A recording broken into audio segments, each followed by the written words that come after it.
नमस्कार दोस्तों, मैं कुंदन कुमार आपका स्वागत करता हूं आपके अपने चैनल एसएससी दिव्य पर। कैसे हैं? आशा करते हैं स्वस्थ होंगे।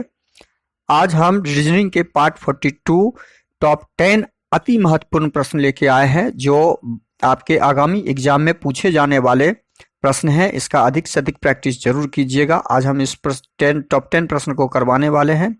ये प्रश्न आपके सामने इस प्रकार के हैं। फूल, कपड़े और सफेद जैसे तीनों के बीच संबंध स्थापित करते हुए हमें इसी ऑप्शन से वेन डायग्राम का सही ऑप्शन ढूंढना होगा। और दूसरा नंबर क्वेश्चन है कि दी गई आकृति में कितने त्रिभुज हैं। त्रिभुज की संख्या हमें ज्ञात कर ऑप्शन से हमें सही आंसर ढूंढना होता है। अब हम आते हैं सीधा क्वेश्चन नंबर 1 आपके सामने लेके। क्वेश्चन नंबर 1 करने से पहले आपसे रिक्वेस्ट है कि वीडियो को शुरू से अंत तक जरूर देखिए। वीडियो अच्छा लगे तो लाइक कर दीजिएगा। चैनल पे नए आए हैं तो सब्सक्राइब कर दीजिए कृपया करके, और अधिक से अधिक दोस्तों को शेयर कर दीजिए। साथ में बेल आइकन को ऑल सेट पे जरूर डाल दीजिए। अब हम आते हैं क्वेश्चन नंबर 1 का पहले देखते हैं। फूल, कपड़े और सफेद, इस तीनों में संबंध स्थापित करना है। और संबंध स्थापित करते हुए फूल कपड़े में क्या संबंध है और कपड़े का सफेद में क्या संबंध है स्थापित करते हुए हम आंसर ढूंढेंगे। अब देखिए आंसर हमारा क्या निकलेगा। अब चूंकि सफेद जो है एक कलर है, सफेद क्या है, एक रंग का नाम है, तो हमने सफेद का डायग्राम बना लिया। सफेद का जब डायग्राम हम बना लेंगे तो उसके बाद हम किस चीज का डायग्राम बनाएंगे। कुछ सफेद कपड़े भी होते हैं, जैसे बहुत सारे कपड़े हमारे सफेद होते हैं। गर्मी के दिनों में सफेद कपड़े पहने जाते हैं, तो कपड़े का डायग्राम ऐसे बन जाएगा। क्योंकि कपड़ा सफेद कलर का भी होता है और फूल भी सफेद कलर का होता है, तो कुछ फूल के अंदर भी हमारा डायग्राम आ जाएगा, फूल के अंदर भी सफेद में। तो ये डायग्राम जिस ऑप्शन में दिखेगा, ऑप्शन 1 में नहीं है, ऑप्शन बी में भी नहीं है, ऑप्शन सी में भी नहीं है, हमारा यह डायग्राम ऑप्शन डी में दिख रहा है, तो ऑप्शन डी सही हो जाएगा। अगला प्रश्न है क्वेश्चन नंबर 2। दी गई आकृतियों में कितने त्रिभुज हैं। देखिए आकृति में कितने त्रिभुज है।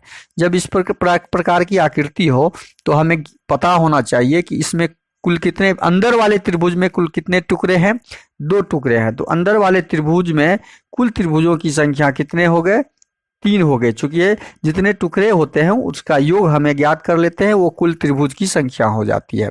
तो 3 त्रिभुज हमारे अंदर वाले में हो गए। अब बाहर वाला त्रिभुज जो है, बाहर वाला त्रिभुज में भी 2 टुकड़ा है, तो इसमें भी आपका 3 त्रिभुज हो गया। तो कुल हमारा कितना त्रिभुज हो गया, 3 3 6 त्रिभुज हो गया। अंदर में 3, बाहर में भी 3, कुल 6 त्रिभुज हमारे हो गए, जो ऑप्शन सी में दिया हुआ है। सही आंसर क्या हो जाएगा हमारा, ऑप्शन सी। क्वेश्चन नंबर 3 आपके सामने है। देखिए क्वेश्चन नंबर 3 को कैसे हम करेंगे। क्वेश्चन नंबर 3 में क्या दिया हुआ है, कौन सी उत्तर आकृति दी हुई प्रश्न आकृति को पूरा करेगी।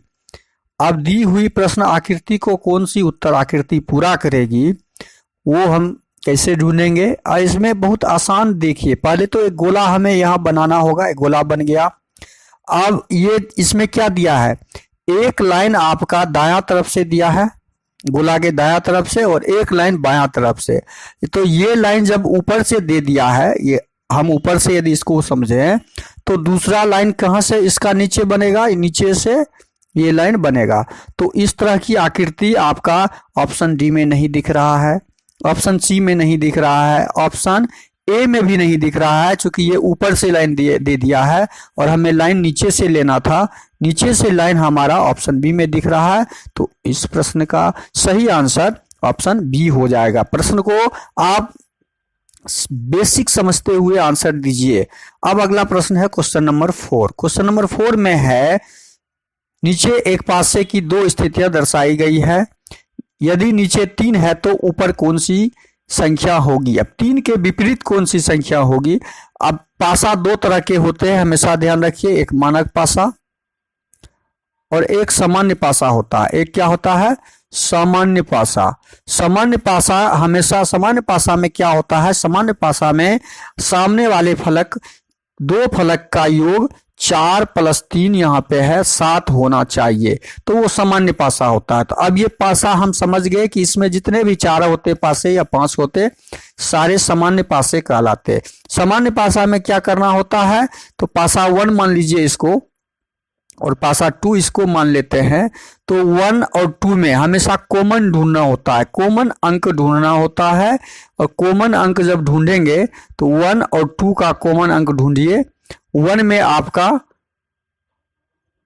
4 है कॉमन, देखिए कॉमन अंक जब ढूंढेंगे हम तो कॉमन अंक में हमें मिलता है 1 में 4 और 2 में भी 4 है।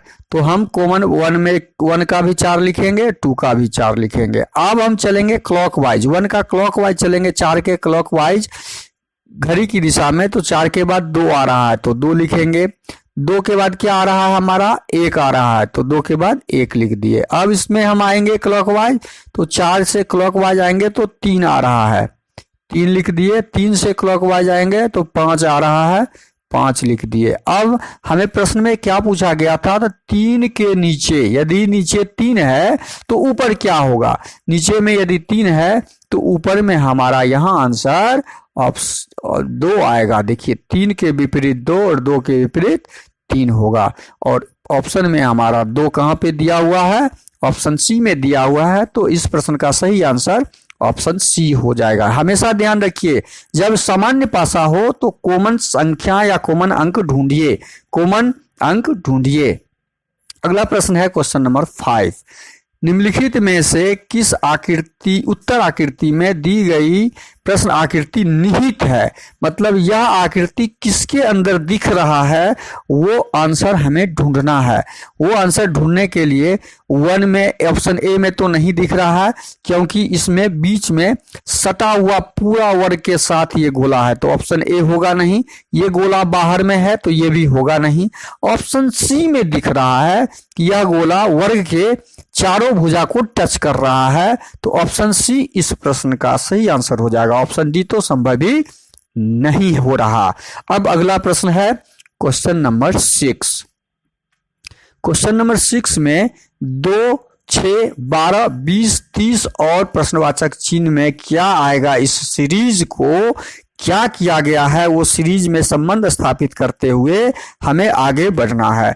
देखिए 2, 6, 12, 20, 30 और प्रश्नवाचक चिन्ह। 2 में कितना जोड़ा गया, जो 6 हो गया है, तो हम देखते हैं कि 2 में 4 जोड़ते हैं तो 6 हो जाता है।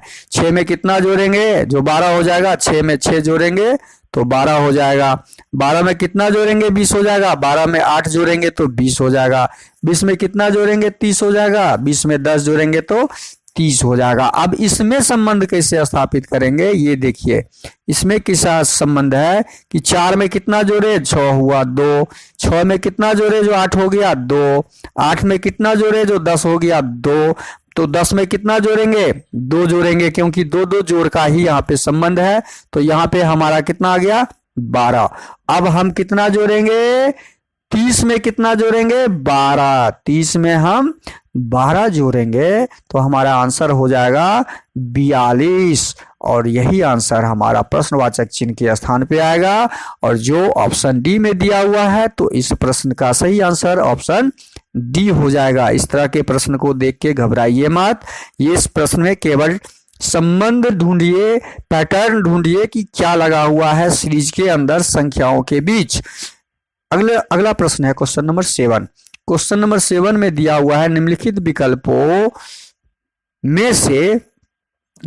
विकल्पों में से शब्द चुनिए जो दिए गए शब्द के अक्षरों का प्रयोग करके नहीं बनाया जा सकता है। अब इसमें से कौन सा शब्द नहीं बनेगा वो ढूंढना है। तो नहीं बनने वाला प्रश्न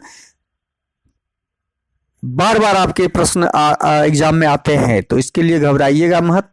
अब इसको मिलाने के लिए पहला ऑप्शन ही हम मिला लेते हैं। देखिए पहला ऑप्शन ही दिख गया, यहाँ पे पहला लेटर ही टी दिख रहा है, जो आपका दिए गए शब्दों में टी कहीं पे नहीं है, टी शब्द है ही नहीं।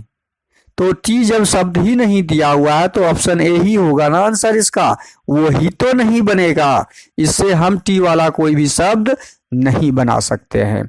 बाकी इस ऑप्शन को देखना ही नहीं है। हम अब आते हैं अगले प्रश्न, क्वेश्चन नंबर 8 पे। दिए गए समूह में भिन्न की पहचान करें। दिए गए समूह में भिन्न की पहचान करना है, तो भिन्न की पहचान कैसे करेंगे? भिन्न की पहचान करेंगे ए बी जेड वाई। क्या दिया है? A B Z Y.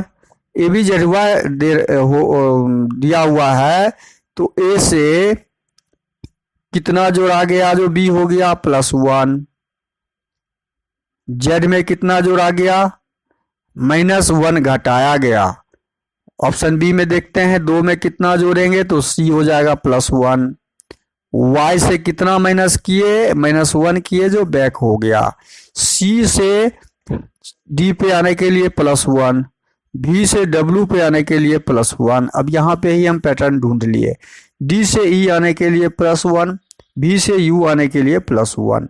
अब यहाँ पे हमारा यही तो ढूंढना था, यही तो ढूंढना था। ये ऑप्शन यहाँ पे बी से यू आने के लिए -1 होगा।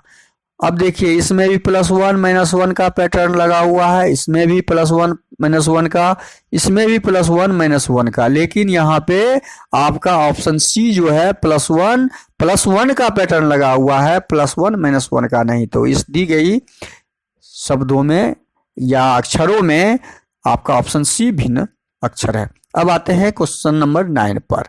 9 में दिया हुआ है 243, उसके बाद 5, 81, 15। बड़ी संख्या से छोटी संख्या की तरफ आते गया। अब इस बड़ी संख्या से छोटी संख्या की तरफ आते गया, तो आखिर क्या पैटर्न लगा हुआ है कि छोटी संख्या की तरफ आते गया? हम ये देखते हैं कि 243 और उसके बाद प्रश्नवाचक चिन्ह का आंसर ढूंढना है। तो 243 में यदि हम 4 3 7 2 9 3 से भाग लगाते हैं, तो 8 3 8 24 81 हुआ। अच्छा देखिए, यहाँ पे 243 से 81 आने के लिए 3 से भाग लगा, तो हमारा 81 प्राप्त हो गया। अब 81 में 3 से भाग लगाए तो 27 दिया, 81 27 प्राप्त हो गया। ये 81 में फिर 3 से भाग लगाए तो हमारा 27 प्राप्त हो गया। भागा 3 है, भागा 3। पैटर्न हमने ढूंढ लिया। अब 27 में 3 से भाग लगाएंगे, 27 में 3 से भाग लगाएंगे तो 9 प्राप्त हो गया। देखिए 9 प्राप्त हो गया। यह पैटर्न लगा हुआ है। अब दूसरा सीरीज में क्या पैटर्न लगा हुआ है? 5 वाले में वो 3 का गुना लगा हुआ है, 5 या 15। सीरीज में दूसरा में क्या लगा हुआ है? 5 गुना 3 किया है, तो अगली संख्या 15 प्राप्त हुआ। देखिए 15 प्राप्त हुआ। 5 को 3 से गुना किया तो 15, 15 को 3 से गुना किया तो 45। तो वही तरह उसी प्रकार 45 को हम 3 से गुना करेंगे तो कितना हो जाएगा? 45 को जब 3 से 5 दिया 15, 4 दिया 12, 1 13, 135 आंसर हो जाएगा। हमारा पैटर्न ढूंढ लिए और उस पैटर्न को ढूंढने के बाद हमने आंसर ढूंढ लिया। तो इस सीरीज में प्रश्नवाचक चिन्ह के स्थान पे ऑप्शन डी सही आंसर हो जाएगा। अब अगला प्रश्न है क्वेश्चन नंबर 10। क्वेश्चन नंबर 10 में दी गई आकृतियों में विषम आकृति का चयन करना है।